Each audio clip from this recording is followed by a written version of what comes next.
పడ్డామండి. ఎవరి కాడికి వెళ్ళి ఏదన్నా అడుగుదామని అంటే వాలంటీర్లు అనే చెప్పండి. వాలంటీర్ వస్తే పథకాల గురించి చెప్పేవాడు, కానీ అది అవుతుందా లేదా అనేటటువంటిది లేదండి. వాలంటీర్ సిస్టమ్ బాగానే ఉంది, మేము కాదంటలేదు. కానీ మా పథకం వస్తుందా రాదో తెలియదు కదా, అతనికి ఏం తెలుసు? అదే ఒక ఎంఆర్ఓ దగ్గరకో లేకపోతే ఒక ఎండిఓ దగ్గరకో వీళ్ళకెళ్తే మాకు వస్తుందా రాదా అనేది తెలుస్తూ ఉంటుంది. ఇలాంటి క్రమంలో మేము ఎన్నో ఇబ్బందులు పడ్డామండి. చాలా ఒకటే దండం పెట్టుకుంటున్నామండి కూటమి ప్రభుత్వానికి.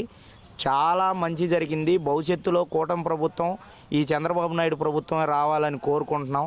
లేకపోతే మేము పేదవాళ్ళం రోడ్డును పడతామని చెప్పేసి కూడా చెప్తా ఉన్నాం.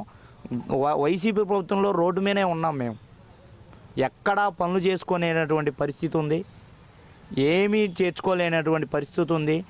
రాజధాని ఏదో అనేది సమస్య ఉంది. ఆ క్రమంలో నుంచి ఈరోజు రాజధాని కావచ్చు, అదేవిధంగా అమ్మఒడి కావచ్చు, రైతు భరోసా కావచ్చు, తల్లికి వందనం కావచ్చు, ఇట్లాంటి అన్నిటినీ సూపర్ 6 పథకం తీసుకొచ్చి అందరికీ ఉపయోగపడే విధంగా.